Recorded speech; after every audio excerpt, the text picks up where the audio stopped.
Tapi izin Pak Ji, boleh saya jelaskan dulu Pak Ji? Karena dia nanti masuk. Ya, baik. Sebelum kita jawab dan kita diskusikan apa yang ditanyakan oleh Pak Haji, kita masuk kepada rukun karena pembahasannya ada dalam rukun. Dalam rukun jual beli ini kita bahas bab jual beli. Dalam rukun jual beli ada yang beberapa rukun yang disebutkan di dalam bab jual beli ini. Apa itu rukun?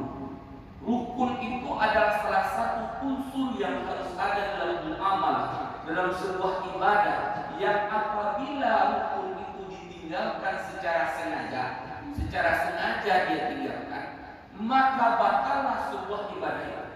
Contoh, dalam sholat ada 13 rukun sholat. Salah satunya adalah i'tidal. Apa itu i'tidal? Kembali dari rukun. Nah, siapapun yang dalam sholatnya dengan sengaja tidak memakai i'tidal, ada Ustaz orang yang tidak memakai i'tidal? Ada. Kenapa tidak menggunakan atau tinggal rukun i'tidalnya? Karena tidak memahami tentang bab sholat. Apa itu i'tidal? I'tidal adalah uang 2.000 beli permen, beli makanan ringan. Ya. Apa hukumnya? Pada dia kembali. Sementara syarat dalam jual beli itu, yang syarat daripada penjual pembeli itu haruslah balik. Kaum muslimin wa muslimat rahimahullah. Nanti terhubung dengan akad pertanyaan Pak Haji juga. Yang kedua, harus ada ridho sama ridho yang dalam bahasa Al-Qur'annya antara ridho itu. Tapi perlu kita ingat, ridho sama ridho dalam perjualan, dalam hal muamalah, dalam jual beli itu adalah syarat yang harus ada. Suka sama suka, ridho sama ridho. Tetapi tidaklah syarat suka sama suka antara minkum ini bisa merubah hukum. Yang perlu kita ingat dulu. Kita ulang lagi. Syarat dalam sebuah muamalah itu, khususnya juga dalam jual beli harus ada suka sama suka. Tetapi syarat ini tidak bisa merubah hukum. Misalnya ketika Allah sudah tetapkan sesuatu itu haram, maka meskipun dilakukan suka sama suka, tidak akan merubah keharaman itu. Nah, ini yang terjadi ketika ada di antara di lingkungan masyarakat kita pinjam uang 1 juta, tapi baliknya 1.100.000 ya. Ada kelebihan, ada riba di sana. Ya, tapi dikunci. Tapi yang 100.000 itu suka sama suka ya, ikhlas ya. Nanti kita berdosa balik. Meskipun diungkapkan suka sama suka, faktor antara minkum suka sama suka itu tidak bisa merubah hukum. Dia tidak bisa merubah hukum. Ketika riba sudah dilakukan, ahallallahu bai wa haramul riba, keharaman riba tidak berubah. Yang bisa merubah hukum itu salah satunya adalah darurah, bukan suka sama. Nah, yang kedua, rukun yang kedua adalah akad, harus ada akad. Apa itu akad? Nah, akad itu adalah perjanjian, keterkaitan yang tadi di awal kita sebutkan. Bagus akad, maka baguslah amalan itu. Rusak akad, rusaklah amalan itu. Akad itu ada 3 yang kita diskusikan pertanyaan Pak Haji berusaha. Akad itu ada 3 dalam fikih ekonomi syariah. Akad yang pertama namanya akad bilafzi. Akad perjanjian yang dilafazkan dengan bahasa masing-masing bisa. Contoh, saya jual handphone ini. Apa kata si calon pembeli? Saya beli handphone itu. Sah itu akad. Inilah yang menurut mazhab Imam Syafi'i yang harus ada dalam sebuah transaksi jual beli. Namun kalau ini yang diterapkan di lingkungan masyarakat kita, maka kacau. Bayangkan ke Besta beli sekeranjang besar itu, kemudian diakadkan satu-satu. Sabun deterjen saya jual ya, saya beli ya.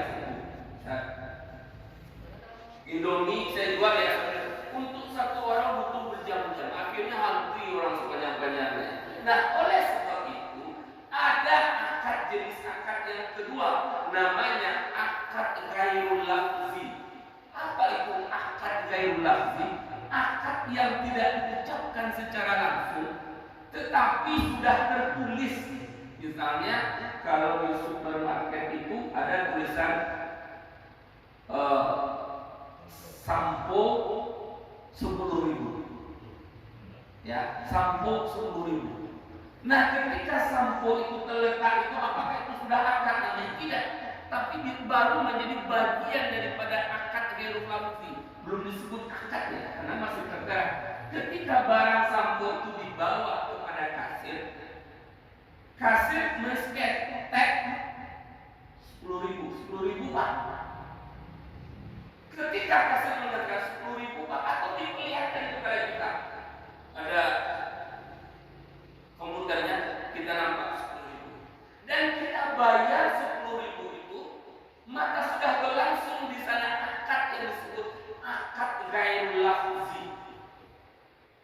Dia tidak diucapkan, tapi sudah paham dan sudah tertulis dan nampak. Itu akad yang kedua disebut akad ghairul lafzi. Yang terakhir, yang ketiga, ada namanya akad dalam bentuk urf budaya, adat istiadat. Nah, ini yang ditanyakan oleh guru saya tadi, buya saya, bagaimana ketika minuman di Mekah itu sudah tahu orang ini namanya urf budaya, adat istiadat. Tetapi urf ini yang pertama yang harus kita ingat, tidak semua urf ini ada di seluruh wilayah Indonesia.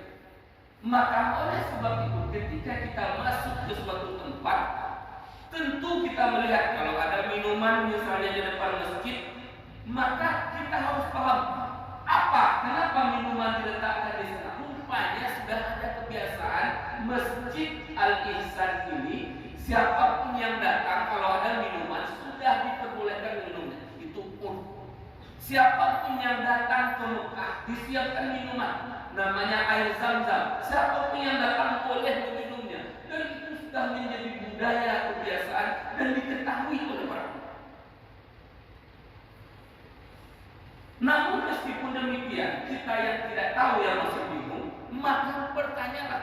Nih kalau Pak Haji Yarmon, ya saya ke Mekah, paham. Kalau yang belum pernah ke Mekah nih, nggak ada pula dari apa namanya pendampingnya Pak Haji? Tauhid. Ya, tauhid. Nggak ada pula pendampingan. Datang-datang bingung. Ini apa ya? Beli nggak ya? Nah, padahal kata Nabi, ketika kita dalam sebuah keraguan tinggalkan. Makanya, tapi kalau sudah tahu, konsepnya tahu, sudah menjadi budaya urf di sana, maka itu akad yang ketiga disebut akad dalam bentuk urf. Akad fil urf, kalau dalam buku yang saya buat itu Haji Fikih Ekonomi Syariah, akad fil urf sudah menjadi budaya. Nah, ini maksudnya tadi. Terjawablah apa yang kita sudah ditanyakan oleh guru saya tadi. Begitu Pak Haji. Nah, namun Bapak-bapak Ibu, kita masuk fokus sedikit. Dalam menurut itu tidak ada Pak ya. Hati-hati, kata pengurus, kata imam, di masjid ini hanya menyediakan minuman itu hari Minggu, hari Jumat. Seandainya Bapak menemukan di hari Selasa datang sholat zuhur numpang di sini, ada minuman di depan itu, jangan minum. Allah tanya dulu ke pengurus, ini minuman apa, air apa, boleh diminum? Karena kebiasaan yang dibuat di masjid ini hanya setiap hari Minggu dan hari Jumat. Makanya urf ini hanya berlaku bagi orang yang paham di tempat itu. Kalau orang yang mau datang ke tempat orang lain, makanya tahu dulu. Nah, ini agak melenceng sih. Subuh ini saya jujur, saya sangat bangga sholat di Masjid Al-Ihsan ini. Apa? Kalau Pak Arif yang imam, subuh ada kunut. Kalau Buya saya yang imam, tidak pakai kunut. Dan ini sudah dipahami oleh masyarakat, oleh jamaah, tidak ada masalah gitu. Tidak ada masalah. Tapi Pak Haji, Buya, ada di satu masjid yang memang kunut itu harus ada. Kalau sempat tidak ada kunut, apa kata jamaah belakang? Subhanallah. Bingung Pak. Saya pernah sekali kejadian Buya. Saya nggak tahu budaya di sana, maksudnya apa amalan subuh di sana itu sunnahnya itu dilaksanakan atau tidak. Kebetulan imamnya nggak datang pulang kampung, nggak ada yang jadi imam. Saya kan nggak pakai kunut deh bagi. Kemudian karena nggak ada lagi yang jadi imam, saya maju. Tentu bukan saya nggak bisa kunut, bukan saya nggak bisa kunut. Tentu saya beribadah sesuai dengan ibadah yang saya pelajari. Ya, tidak ada masalah kunut. Ketika sami Allahu liman hamidah di rakaat kedua subuh, kemudian saya langsung sujud. Allahu Akbar. Persoalannya sudah sujud Pak, jamaahnya baru sujud. Subhanallah, subhanallah, subhanallah. Saya bingung. Dan mungkin saya kembali lagi. Terbayang nggak Pak? Saya bingung. Dan mungkin saya balik lagi. Dah sujud Pak. Kalau saya balik lagi, bagaimana jamaah yang sudah terlanjur, sujud itu bangun lagi kacau subuhnya. Yang persoalannya yang bilang subhanallah ini nggak mau sujud, berdiri paling belakang. Bingung Pak. Nah, ini maksudnya yang ingin saya sampaikan.